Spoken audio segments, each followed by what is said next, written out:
আলাইকুম সবাইকে শুভেচ্ছা জানাচ্ছি আরো একটা নতুন ভিডিওতে। আজকে আমরা চলে এসেছি চুনার চর।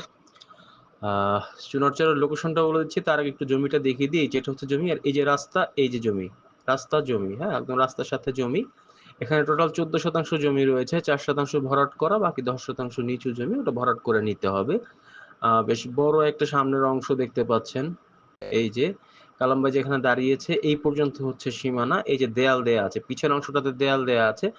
এই যে দেয়াল, একদম এই দেয়াল বরাবর হচ্ছে ওই যে পিছনের দেয়াল, ওই পর্যন্ত হচ্ছে শেষ সীমানা। আর এদিকে হচ্ছে যে টিন দেখতে পাচ্ছেন, টিনের পরে যে গাছ, ওই গাছ পর্যন্ত হচ্ছে সীমানা। হ্যাঁ, পিছনে হচ্ছে ওই দেয়াল পর্যন্ত, আর পাশে হচ্ছে ওই যে টিন দেয়া পর্যন্ত। আমি আপনাদের সুবিধার্থে নিচের দিকে নেমে যাচ্ছি, চেষ্টা করব দেয়ালের উপর উঠে পুরোটা দেখানোর জন্য।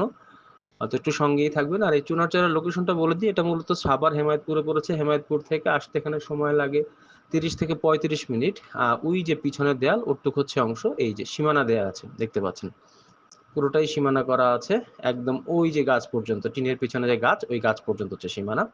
তো চুনারচর মূলত হেমায়তপুর থেকে আসতে 30 থেকে 35 মিনিট সময় লাগে। আর যদি আপনারা মোহাম্মদপুর থেকে আসেন, অর্থাৎ মোহাম্মদপুর বেরিবাদ থেকে আসেন, তাহলে এখানে আসতে সময় লাগে 20 থেকে 25 মিনিট।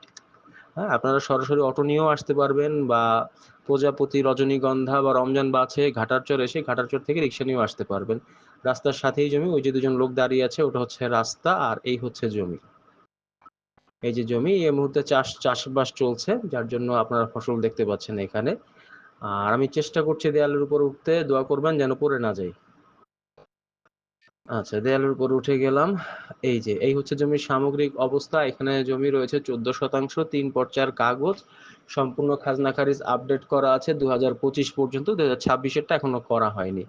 তো এই হচ্ছে জমির সামগ্রিক অবস্থা। কারো যদি পছন্দ হয়, কেউ যদি কিনতে চান, অনুগ্রহ করে একটু কষ্ট করে স্ক্রিনে দেওয়া নাম্বারে যোগাযোগ করলে আমরা বিস্তারিত কথা বলে নেব। আর অনেকেই জিজ্ঞেস করেন যে কমেন্টসে বা পোস্টে আসলে দাম কেন লিখে দেই না। এই জিনিসটা আসলে যারা জিজ্ঞেস করেন, আমার মনে হয় তারা জানেন এবং ইচ্ছাকৃতভাবে এই কাজটা করেন। কারণ আপনারা জানেন যে ফেসবুকে বিজনেস পোস্ট ছাড়া অন্য কোনো নর্মাল পোস্টে যদি আমরা দাম উল্লেখ করে দেই বা পোস্টে যদি দাম বলি, সেক্ষেত্রে ফেসবুক সেই ভিডিও বা সেই পেজের রিচ কমিয়ে দেয়। তাতে করে আপনারা আমাদের ভিডিও আর আপনাদের সামনে পাবেন না। তো সবাই আমাদের জন্য দোয়া রাখবেন এবং ভালো থাকবেন। আসসালামু আলাইকুম, আজকে বিদায় নিচ্ছি।